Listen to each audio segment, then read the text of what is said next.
this was me in the last episode. Oh, this Eurocat story wasn't that bad. It wasn't that bad at all. Maybe I'll look at his other stories. Meanwhile, the creator... Oh, really?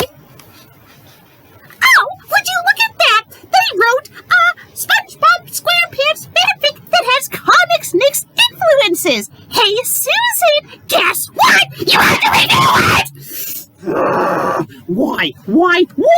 And what's worse? You want to know what's worse?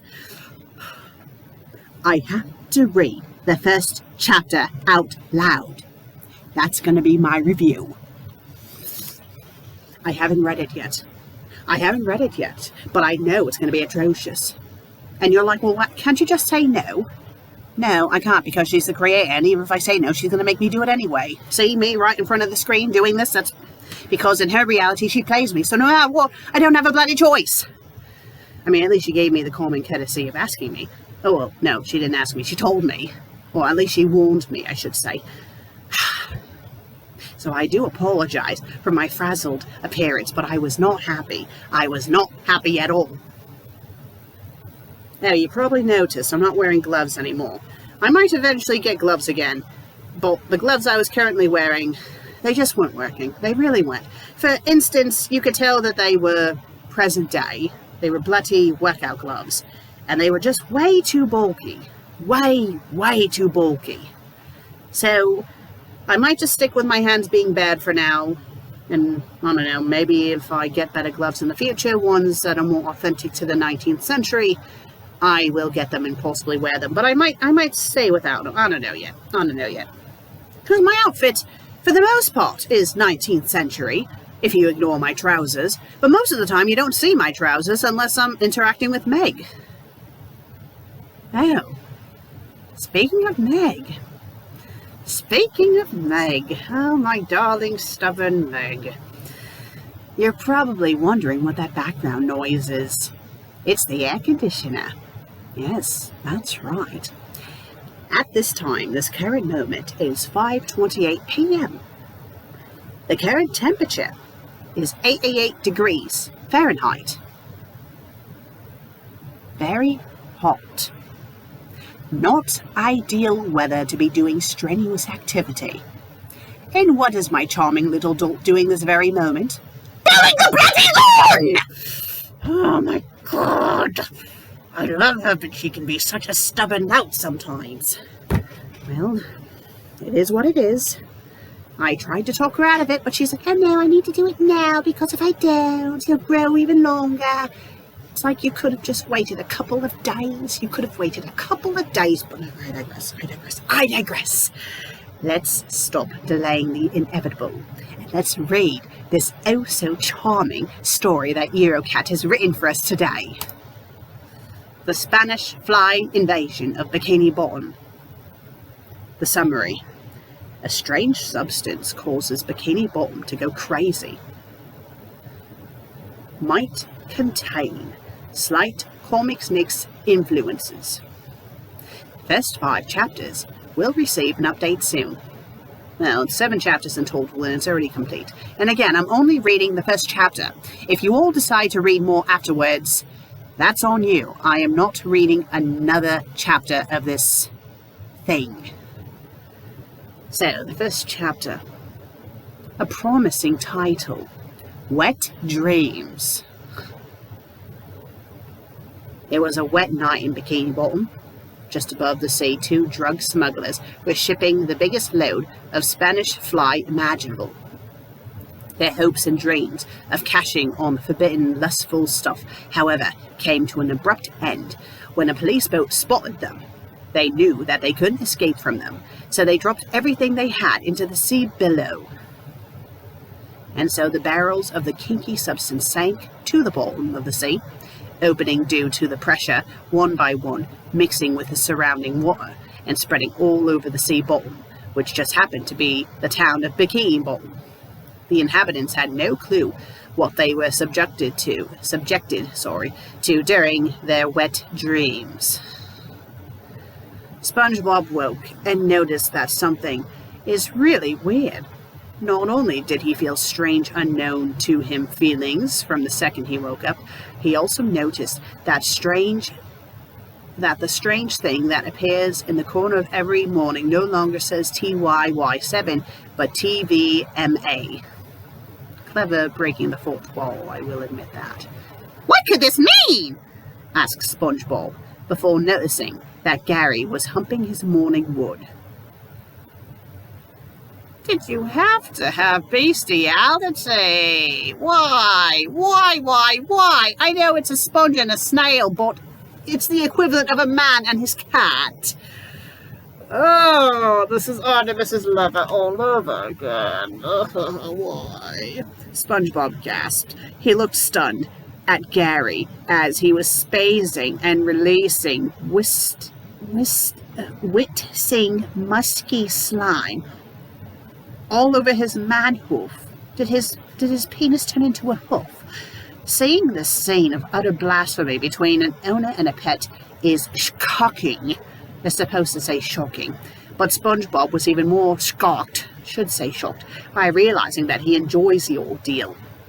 Way more than he should have. He slowly moved his arms towards Gary, touching the sticky cum-like substance.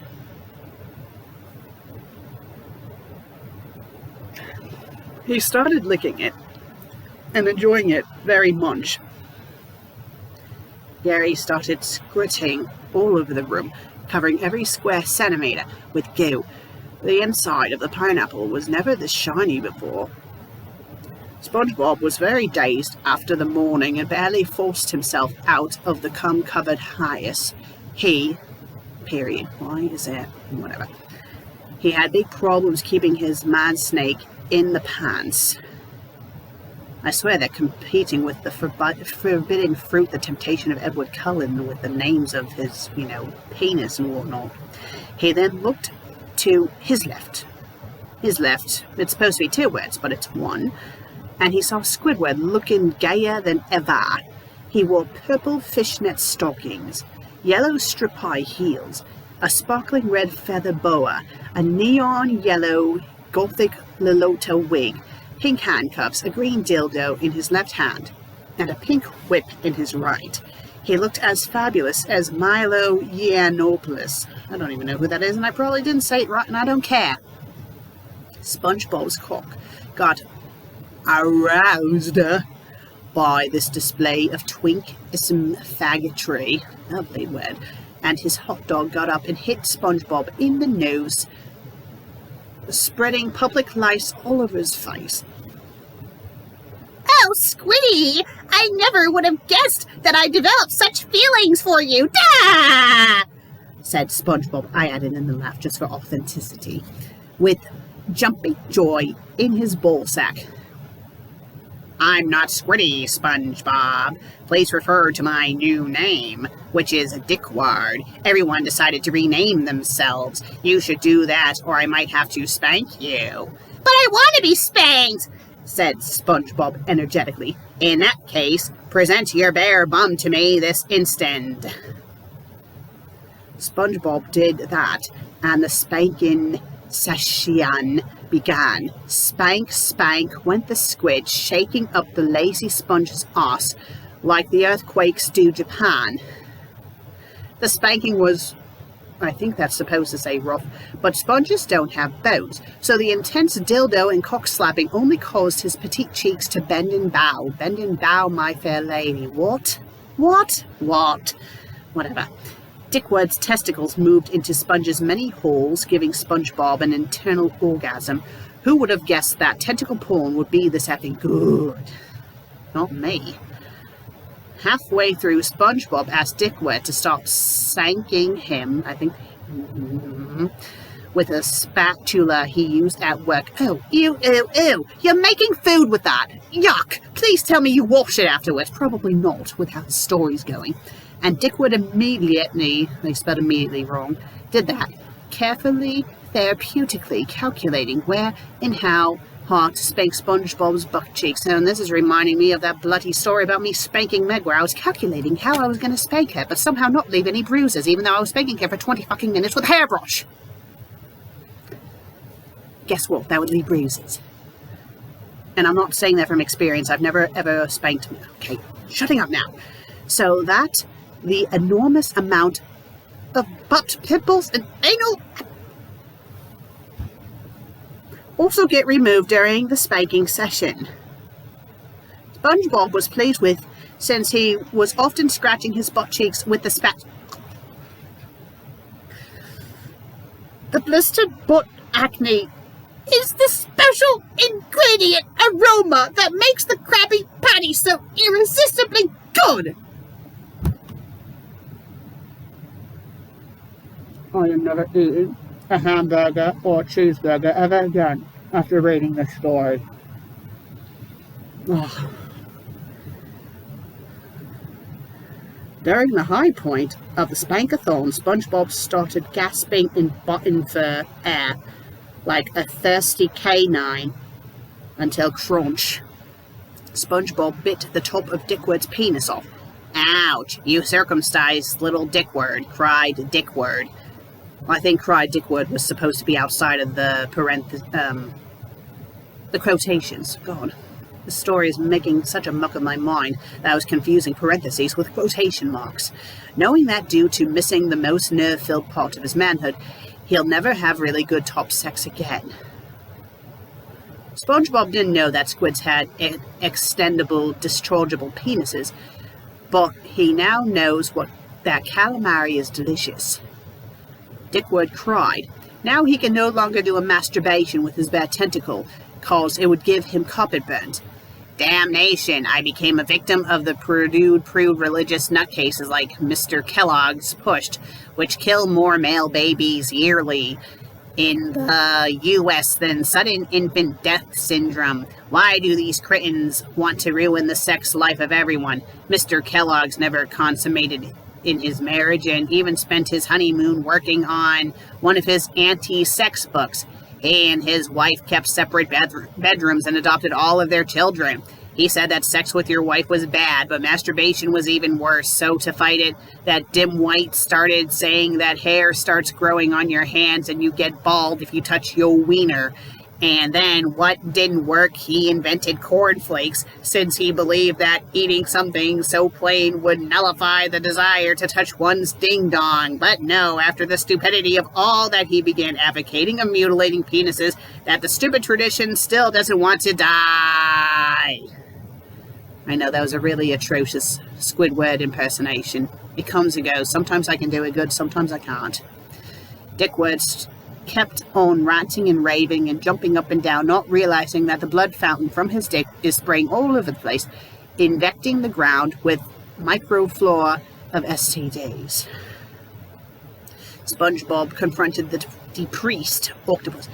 Look at the bright side. You got it for free. Some parents actually pay doctors to do this to their boys and then convince them it's because of hygiene. Hygiene? That makes as much sense as tearing your teeth and fingernails off because they might get dirty. Just was yo ass fucking private parts, you lazy third world country loving dingbats, cried the now impotent squid. Actually, many people in the United States of America do that too, said Spongy, which is why they're the laughingstock of the Western world, concluded Dickwood, filling in the informative learning quote of today's episode. And that is very true with considering what just happened recently in these states, overturning Roe versus Wade. It's despicable, really. Really despicable.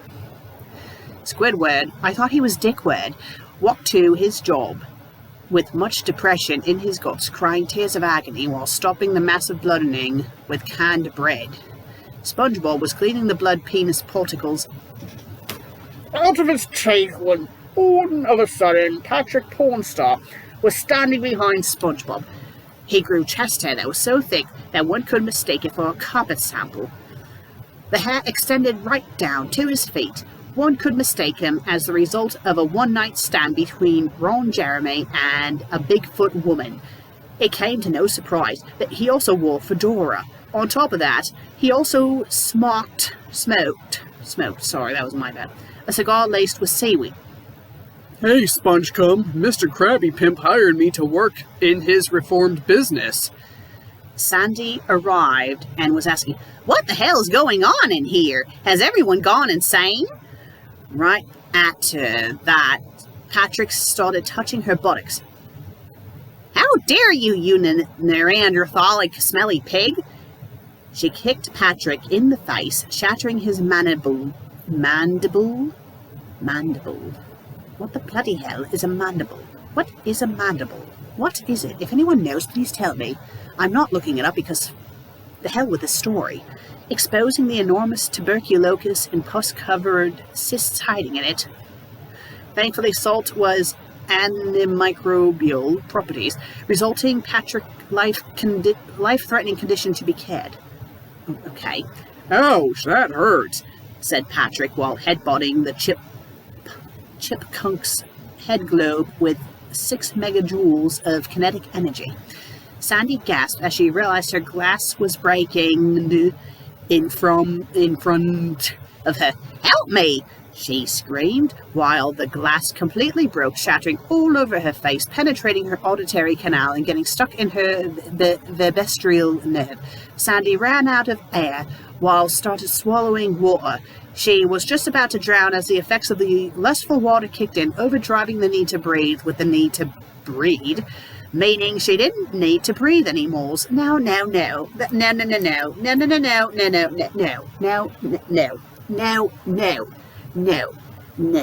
Wanting to fuck does not magically make you immune to suffocating to death. It does not. I know this story is supposed to be nonsensical, but this is just ridiculous. That would be like saying, astronauts, they don't need air. All they have to do is jack off as they go into space. To infinity and beyond. And it's just a... Right, let's get this over with. We're almost done. "Oh, Patrick, I have the sudden..." Oh, wait. Oh, it's supposed to be Sandy. Hold on. "Oh, Patrick, I have the sudden urge for some serious poon pounding," said the furry, wet redneck prairie dog. "She's a squirrel." Sandy suddenly spread her legs apart, just like Madonna does it at every concert, exposing her hairy, flappy vulva. Patrick didn't hesitate, sticking his never-washed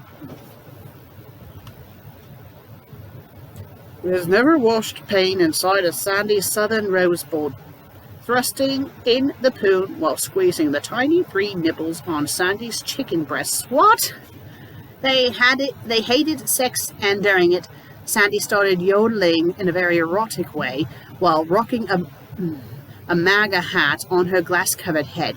There's nothing that could pleasure a Texas gal more than getting fucked by a smelly, mental, pygmy man while drinking from 3 beer bottles at the same time, so she did that while she called her daddy to organize her shotgun wedding. She finally discovered her pure cattle roping, horse-riding Texas roots. SpongeBob happily watched the ecstatic session while eating popcorn that was dipped in the love slime from before on his crotch.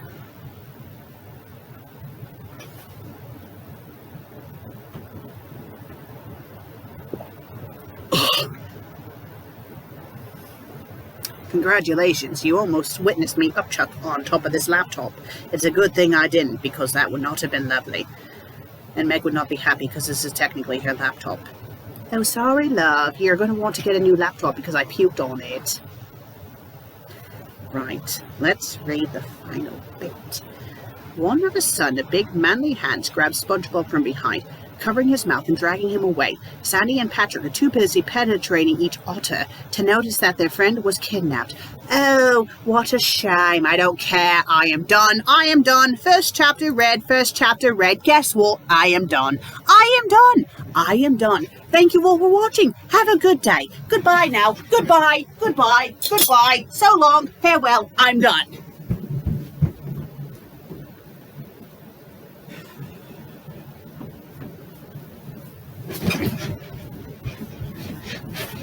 Okay, fine. So this story, yes, was atrocious.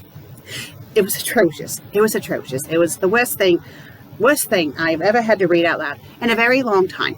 Like, You know, you would think that the Super Smash Brothers fanfic would have been worse than this, and in a way it was. But the thing is, that was so illegible that it became hard to find out what was going on. But the thing is, this was legible enough that I knew what was going on, and it was awful. It was bloody awful. So bloody awful.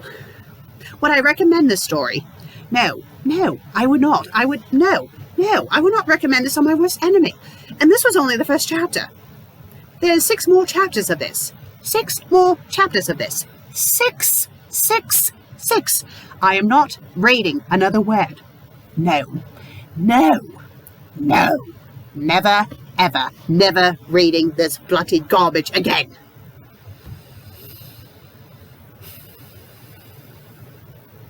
Right. If you liked today's episode, please be sure to click on the like button. Please be sure to comment. And if you haven't subscribed yet, please do. I would greatly appreciate it. I will see you all in the next episode. Until then, cherry bloody-o!